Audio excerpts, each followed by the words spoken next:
मेरे नौजवानों, रिकॉर्ड करना इसको, व्हाट्सएप पे डालोगे ना,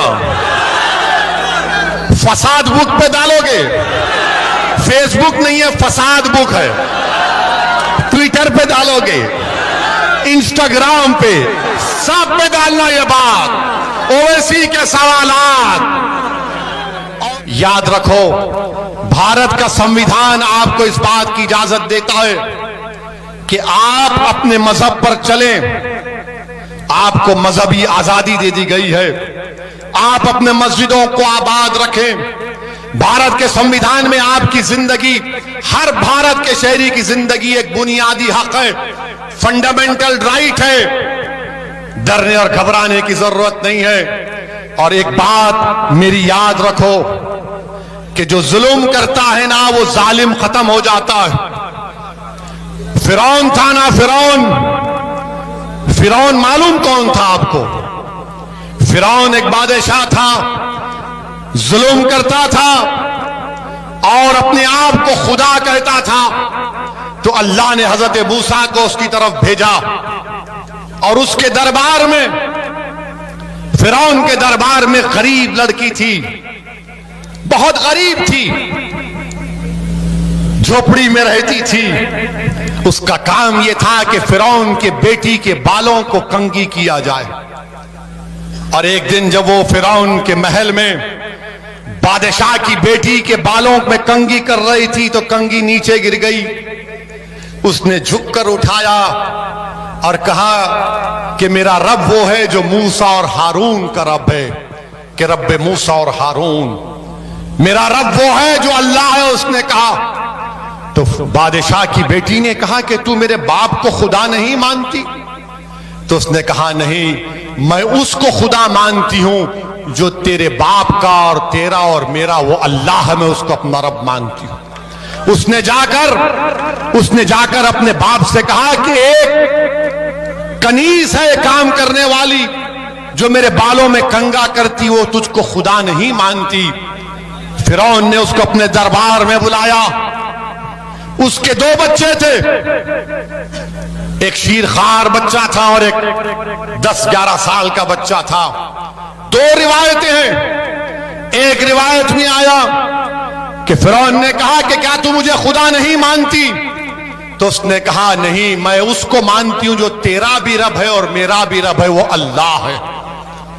उसने कहा देख, मैं एक बड़ा तांबे का बर्तन लाया, उसमें तेल डाला और उसको खूब जलाया और कहा कि अगर नहीं मानेगी मुझे खुदा तो तेरे बेटे को उसमें डाल दूंगा, तेरे 10 साल के बेटे को।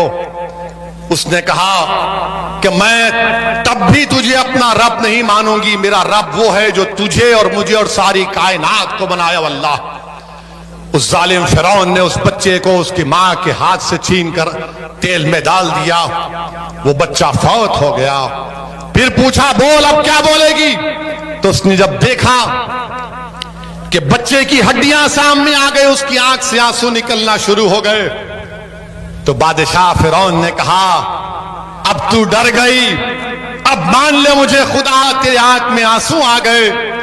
तो उस लड़की ने कहा कि मेरे आंख में आंसू मेरे बच्चे की मौत की वजह से नहीं या तेरी खौफ की वजह से नहीं, मेरे आंख में आंसू सिर्फ इसलिए आए कि अल्लाह मुझे एक ही जान दिया अपने दीन पर कुर्बान करने के लिए।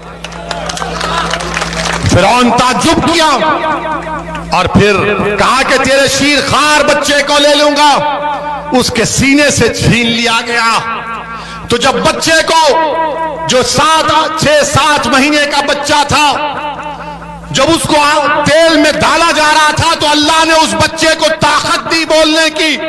उसने कहा मां तू कह दे कि तेरा मेरा सबका रब अल्लाह है, तू इस तेल की तरफ मत देख, कह दे कि मेरा रब अल्लाह है। उस बच्चे को डाल दिया गया। तो याद रखो, अल्लाह रब्बुल कायनात है, अल्लाह रज़्ज़ाक़ है, अल्लाह गफ्फार है, अल्लाह रहमान है, अल्लाह रहीम है, अल्लाह करीम है। और अल्लाह के दरबार में कभी भी जालिमों से अल्लाह इंसाफ करता है और जुल्म का खातिमा होगा इंशाअल्लाह ताला। और याद रखो, वो सहाबी रसूल का वाक़या याद आ रहा है। जब रोमियों से जंग हुई, हजरत अब्दुल्ला हुदैफा शामी थे जिनको रोम के बादशाह ने गिरफ्तार कर लिया और उनसे कहा कि तुम इस्लाम को छोड़ दो। उन्होंने कहा नहीं छोड़ूंगा। उसने कहा मेरी बेटी से शादी कर ले। उन्होंने कहा मेरा शादी करने का इरादा नहीं है। उसने जेल में डाल दिया। एक बदकिरदार किस्म की एक महिला को उसके पीछे लगा दिया। वो जेल में भागते थे, उससे कहते थे कि मुझे हाथ मत लगा, तू गैर महरम है। फिर बादशाह ने बुलाया उनको और कहा कि चलो मैं तुमको एक और ऑफर देता हूं, तुम मेरी अंगूठी को चूम लो। उस अंगूठी पर कुछ और निशान था। उन्होंने कहा यह भी नहीं कर सकता। ये होठ जो अशहदु अल्ला इलाहा इल्लल्लाह व अशहदु अन्ना मुहम्मद रसूलुल्लाह कहते हैं, जो मोहम्मद मुस्तफा सल्लल्लाहु अलैहि वसल्लम की गुलामी में सलातो सलाम पढ़ते हैं, इन होठों को मैं वहां नहीं चूम सकता। बादशाह ने कहा मेरे माथे को चूम ले, मैं 100 सहाबियों को आजाद कर दूंगा। उन्होंने कहा नहीं करूंगा। फिर कहा कि 300 रिहा करूंगा। तो उन्होंने कहा तुम पूरों को रिहा करो, तेरे माथे को चूमूंगा। उन्होंने माथे को चूमा और जब वापस गए तो खलीफा हजरत उमर थे। हजरत उमर ने आगे बढ़कर हजरत अब्दुल्ला हुदैफा की पेशानी को चूमा। और ये वो जो फिरौन की दरबार का वाकया है, जब शबे मेराज में अल्लाह के रसूल सल्लल्लाहु अलैहि वसल्लम सफरे मेराज पर जा रहे थे तो एक पहाड़ी में आका दो आलम सल्लल्लाहु अलैहि वसल्लम को अच्छी खुशबू आई। तो जिब्राइल से पूछा ये कौन है? तो कहा ये वो लड़की है जिसने फिरौन के दरबार में अपनी औलाद को कुर्बान कर दिया और कहा कि तू मेरा खुदा नहीं है, अल्लाह मेरा रब है। मेरे अजीज दोस्तों और बुजुर्गों, हिम्मत और हौसले को बरकरार रखो। इन जलसों को मुनक्कद करने का या आपके दरमियान में आने का अहम पैगाम यह है कि डरने और घबराने की जरूरत नहीं है। अल्लाह हमारे लिए काफी है। हस्बुनल्लाहु निअमल वकील, हस्बुनल्लाहु निअमल वकील व निअमल मौला व निअमल नसीर। मेरे अजीज दोस्तों, डरने की जरूरत नहीं है। ये बीजेपी आरएसएस है, ये बेचारे हिस्ट्री नहीं मालूम इनको हिस्ट्री नहीं आती। अभी कल आरएसएस के मोहन ने कहा क्या कहा कि इस्लाम भारत में इन्वेडर से आया।